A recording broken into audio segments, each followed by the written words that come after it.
Il était une fois un vieux meunier qui avait 3 fils. Quand le meunier est mort, il a laissé à ses fils un moulin, un âne et un chat. L'aîné a eu le moulin, le milieu a eu l'âne et le plus jeune a dû prendre le chat. Les frères aînés se moquaient de lui, mais le chat a promis qu'il enrichirait son jeune frère s'il lui donnait une paire de bottes et un sac. Le propriétaire a été surpris, mais a répondu à la demande du chat. Le chat a immédiatement enfilé ses bottes sur ses pattes arrière, a versé de l'avoine dans le sac, l'a jeté sur ses épaules et est parti à la chasse. Dans la forêt, il a ouvert le sac, l'a jeté par terre et s'est caché dans les fourrés. Il n'a pas eu à attendre longtemps. Un lièvre curieux a galopé vers le sac et y est monté pour se régaler d'avoine. Et le chat n'attendait que ça. Il sauta du fourré, resserra le sac, le souleva sur ses épaules et se rendit au château royal. Le roi de ce pays était un grand amateur de bonne nourriture. Le chat s'inclina profondément devant lui tendit le lièvre et lui dit que c'était un cadeau de son maître, le marquis de Carabas. Le roi fut agréablement surpris par cette surprise. Le chat s'inclina, comme un vrai noble, et prit la route. Le lendemain, il est retourné à la chasse avec le sac. Cette fois, il réussit à attraper 2 grosses perdrix. Le roi était ravi de voir un autre cadeau agréable. Pendant plusieurs semaines consécutives, le chat a continué à porter des perdrix et des lièvres au roi. Mais il n'a rien dit à ce sujet à son propriétaire affamé et émacié. Une fois que le chat a vu une princesse dans le palais, elle était très belle. Le chat s'est rendu compte qu'elle serait une merveilleuse épouse pour son maître. Et donc le roi voulait enfin rencontrer le marquis.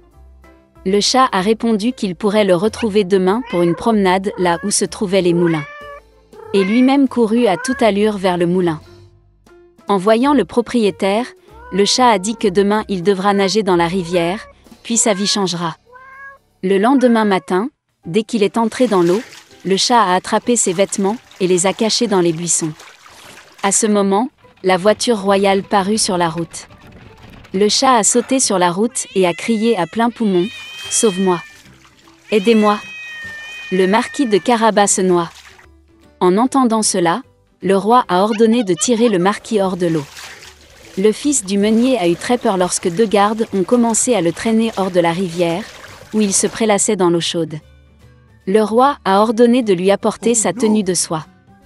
Le fils du meunier a d'abord refusé, mais il a tellement aimé les vêtements brodés d'or qu'il a volontiers enfilé la tenue royale.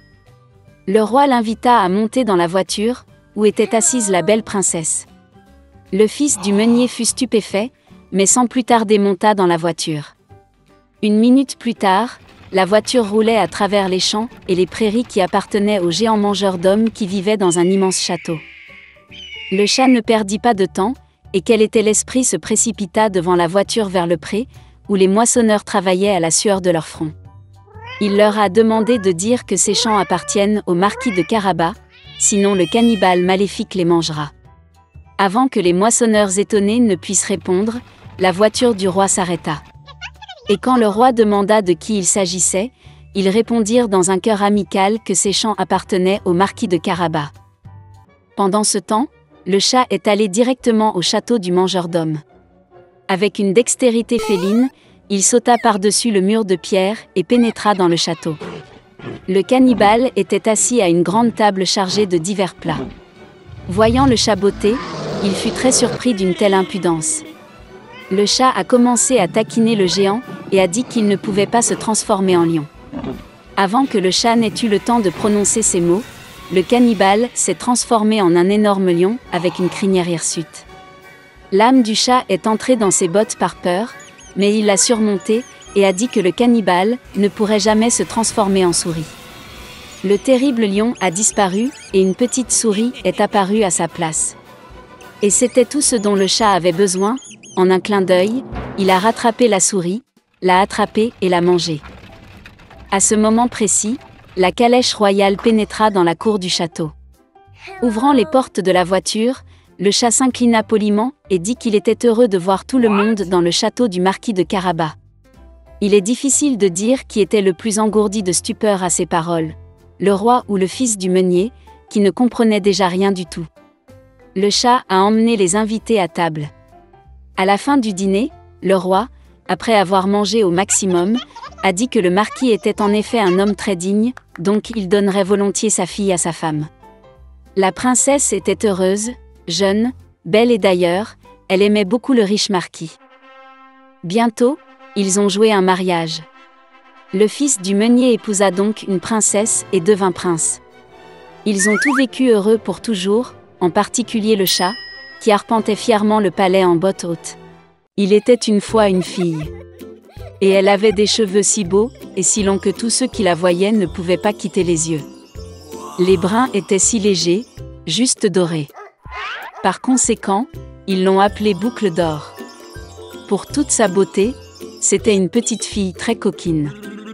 Maman lui a toujours permis de marcher dans la cour, mais lui a ordonné de ne pas aller dans les bois derrière leur maison.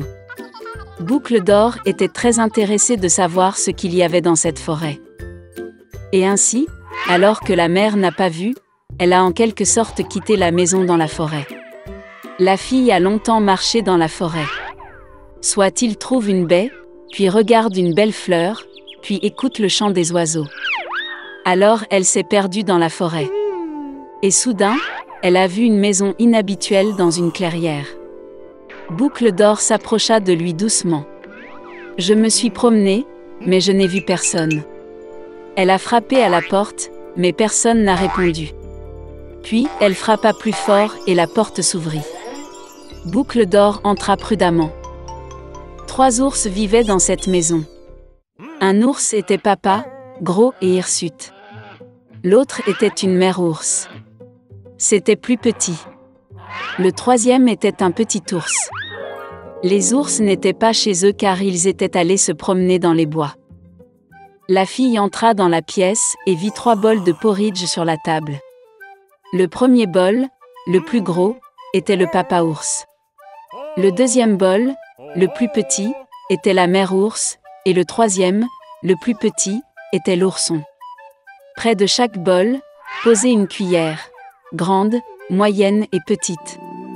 Boucle d'Or avait tellement faim qu'elle a d'abord voulu manger dans un grand bol. Elle prit la plus grande cuillère, prit le porridge, le goûta, mais le porridge était trop chaud.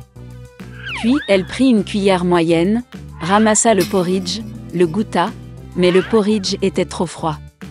Enfin, elle prit une petite cuillère et goûta le porridge du petit bol. Cette bouillie n'était ni chaude ni froide, juste comme il faut. Et Boucle d'Or a mangé toute la bouillie du petit bol. Après avoir mangé, la fille a voulu s'asseoir et a vu 3 chaises près du poêle. Une grande, une autre plus petite et la 3e, très petite, avec un petit oreiller rouge. D'abord, elle a essayé de monter dans la plus grande chaise, mais n'a pas pu. Ensuite, la fille a essayé de s'asseoir sur la chaise du milieu, mais c'était très dur et inconfortable. Finalement, elle s'assit sur la plus petite chaise, et c'était parfait pour elle. Boucle d'Or a tellement aimé la chaise qu'elle a commencé à se balancer dessus. La chaise a craqué, s'est cassée et elle est tombée au sol. La fille s'est levée et est allée dans une autre pièce. Il y avait 3 lits, grands, moyens et petits.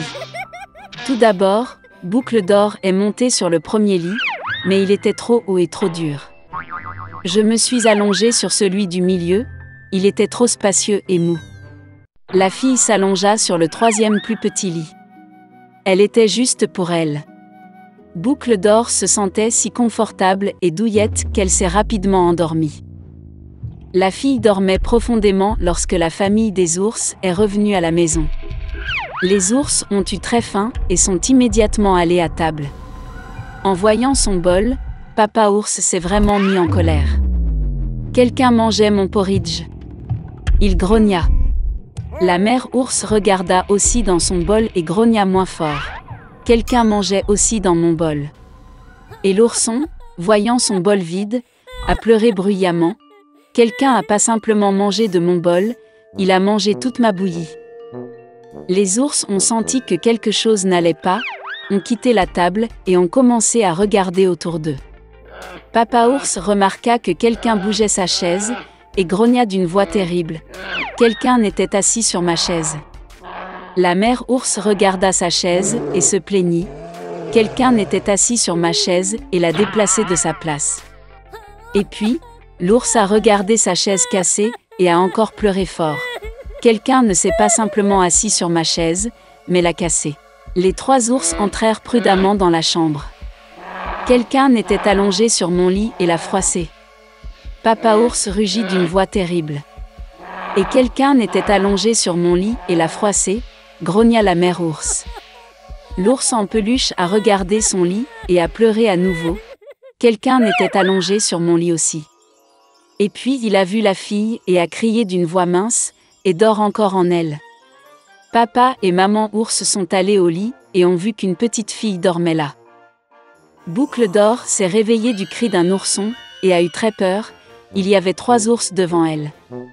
Elle a immédiatement sauté hors de la maison et a couru partout où ses yeux regardaient, sans se retourner. La fille a couru pendant un long moment, était très fatiguée, puis elle a vu sa mère, qui cherchait sa fille disparue dans la forêt. Depuis, Boucle d'or a toujours écouté sa mère et n'a rien fait sans sa permission. Elle est devenue une fille très obéissante, gentille et gentille.